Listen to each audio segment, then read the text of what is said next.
नमस्कार। आज अपने रेशूज़ किचन में बन रही है गेहूं के आटे और प्याज की एकदम खस्ता और करारी रेसिपी। तो चलिए रेसिपी को शुरुआत करते हैं। तो यहाँ पर मैंने 1 बाउल जितना गेहूं का आटा लिया है। आटा हमें अच्छे से छान कर बाउल में हल्का दबा कर लेना है। साथ में इसमें थोड़ा सा नमक भी मिक्स करना है। अब यहाँ पर मैंने जिस बाउल से आटा लिया है उसी बाउल से मैंने ये थोड़ा सा पानी भी लिया है। तो पानी हमें यहाँ थोड़ा थोड़ा डालकर मिक्स करना है, मतलब हमें यहाँ आटा गूंथना है।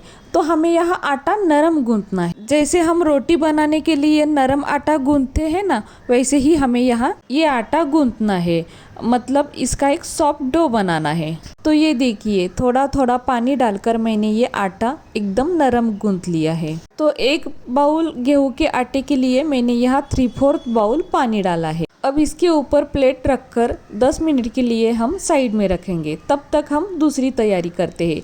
तो यहाँ पर मैंने 2 मीडियम साइज के प्याज लिए हैं। तो प्याज का थोड़ा सा ऊपर और नीचे का हिस्सा काट के अलग करना है।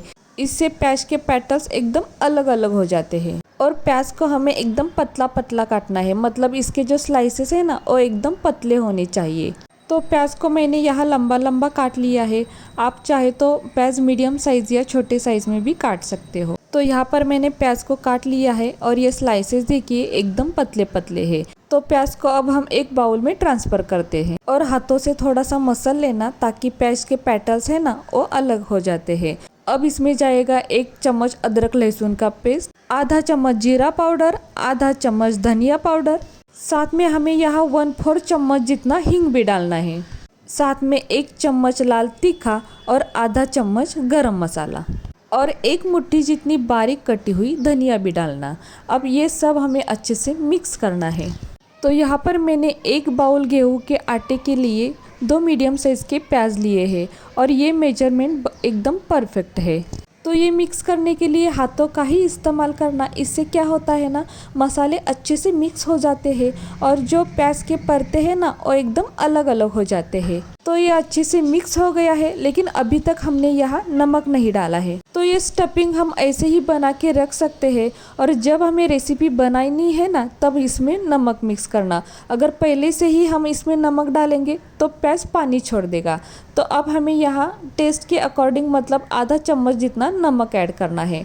अब नमक भी अच्छे से मिक्स करना। अब इसके बाद अब हमें ये साइड में रखना है और यहाँ पर हम एक चकला और बेलन लेना है। साथ में हमें यहाँ गेहूं का आटा भी लेना है और पहले से हमने आटा गूंथकर साइड में रखा था ना, वो अब हमें यहाँ लेना है। अब इसमें से थोड़ा सा आटा लेना है और इस तरह से हाथों पर मसल कर हमें ये राउंड शेप में बनाना है। अब इसके बाद गेहूं का आटा लगाकर इसे हमें थोड़ा सा बेलना है। यहाँ पर हम चाहे तो रोटी बनाने के बाद बचा हुआ आटा रहता है ना वो भी यूज़ कर सकते हैं। इससे भी ये परोठे बहुत अच्छे बनते हैं। अब इसके बाद इसके ऊपर थोड़ा सा गेहूं का आटा छिड़कना है और ये अच्छे से फैलाना भी है। और अब इसके ऊपर हमें ये प्याज की स्टफिंग फिलिंग करनी है। तो 2 से 3 चम्मच मैंने यहाँ ये स्टफिंग डाली है और उसके बाद हमें ये बंद करनी है। तो ये देखिए जैसे हम मोदक बनाते हैं ना, ठीक उसी तरह से अब मैं ये बंद कर रही हूँ।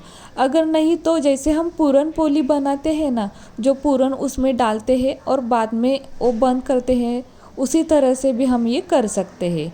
तो ये देखिए अब मैंने ये अच्छी तरह से बंद किया है और फिर से इसको थोड़ा सा गेहूं का आटा लगाकर हमें ये बेलना है और बिल्कुल हल्के हाथों से हमें ये करना है, नहीं तो प्याज की स्टफिंग जो हमने फिल की है ना वो सारी बाहर आ जाएगी। तो ये देखिए इस तरह से हमें यहाँ पर ये बेलना है। बेलते समय प्याज थोड़ा सा बाहर आ ही जाता है। तो ये देखिए इस तरह से ये बनता है। अब इसके बाद हम गैस के ऊपर हमें ये तवा रखना है। तो जो हम रोटी बनाते हैं ना वही तवा है, कोई नॉनस्टिक पैन यहाँ मैंने नहीं लिया है। अब इसके ऊपर हमें थोड़ा सा ऑयल डालना है और ऑयल अच्छे से गर्म होने के बाद इसके ऊपर हमें ये परोठा डालना है। तो परोठा हमें यहाँ पर अच्छे से सेक लेना है। तो एक साइड हल्की सेकने के बाद हमें ये पलट लेना है और ये जो दूसरी साइड है ना वो हमें अच्छे से सेक लेनी है। अब इसके ऊपर हम थोड़ा सा ऑयल लगाएंगे। आप चाहे तो घी या बटर भी लगा सकते हैं, इससे ये और भी टेस्टी हो जाएगा। अब ऑयल लगाने के बाद फिर से इसे पलट देंगे। अब इस साइड को भी हम थोड़ा सा ऑयल लगाएंगे, नहीं तो परोठा यहाँ पर दोनों साइड से अच्छे से सेक कर फिर एक प्लेट में निकाल कर इसके ऊपर ऑयल, घी या बटर लगा सकते हैं। लेकिन अब हम यहाँ पर ही ऑयल लगाएंगे। और ये देखिए परोठा कितना अच्छे से सेक लिया है। तो यहाँ पर परोठा हमें दोनों साइड से अच्छे से सेक लेना है। लेकिन खास करके ये जो ऑनियन वाला साइड है ना, वो हमें अच्छे से सेक लेना है, ताकि इससे क्या होता है, प्याज भी अच्छे से रोस्ट हो जाता है और ये हमारा परोठा खस्ता और टेस्टी बनता है। तो अब ये परोठा दोनों साइड से अच्छे से सेक लिया है। अब इसको हम एक प्लेट में निकालते हैं। अब हमने यहाँ पर दूसरा परोठा भी बेल लिया है। अब तवे पर उसको अच्छे से सेक लेते हैं। तो यहाँ पर दूसरी टाइम जब हम परोठा सेकते हैं ना, तब शुरुआती में तवे पर ऑयल नहीं डालेंगे, क्योंकि तवा अच्छे से गर्म होता है। तो परोठा हल्के सेकने के बाद इसके ऊपर हम ऑयल या बटर या घी लगाएंगे। और परोठे की ये ऑनियन वाली साइड होती है ना, वो अच्छी सी सेक लेनी है। इससे हमारा परोठा खस्ता और टेस्टी बनता है। परोठा सेकने के बाद इसके ऊपर अगर हम थोड़ा सा चीज़ डालेंगे ना, तो और भी ये टेस्टी हो जाता है और बच्चों को तो ये बहुत पसंद आएगा। अब ये परोठा दो से सेक चुका है। अब इसको हम एक प्लेट में निकालते हैं। तो यहाँ पर हमारे परोठे तैयार है। तो ये देखिए कितने बढ़िया बने हैं। एक बाउल गेहूँ का आटा और 2 मीडियम साइज़ के प्याज से रोटी जितने मीडियम साइज़ के 2 परोठे और एक छोटा सा परोठा बनकर तैयार है।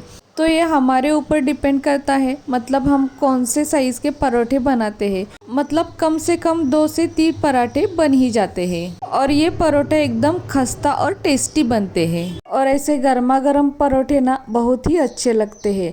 अगर ये ठंड भी हो जाएगा ना, तो भी ये ऐसा ही सॉफ्ट रहता है और खस्ता और टेस्टी ही लगता है। और ये अंदर से देखिए कितना प्याज से भरा हुआ है, एकदम मस्त लगता है। तो ये परोठे हम कौन सी भी चटनी, सॉस या दही के साथ भी खा सकते हैं। नहीं तो ये पराठे हम ऐसे ही खाएंगे ना, तो भी बहुत टेस्टी लगते हैं। किसी और चीज़ की ज़रूरत भी नहीं लगती। लेकिन अब हम यहाँ दही के साथ खाएंगे और भी मज़ा आएगा।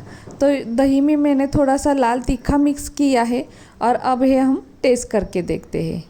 तो ये देखिए बहुत बढ़िया लगता है ना।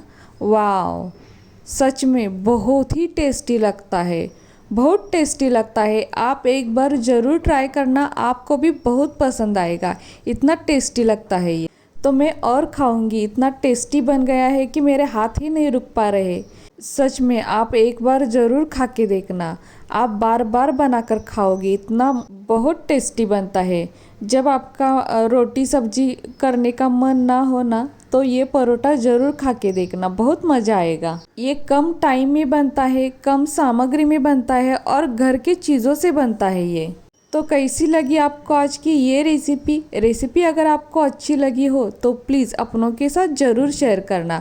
और हाँ, वीडियो अगर आपको अच्छा लगा हो तो अपनी इस वीडियो को एक लाइक ज़रूर करना।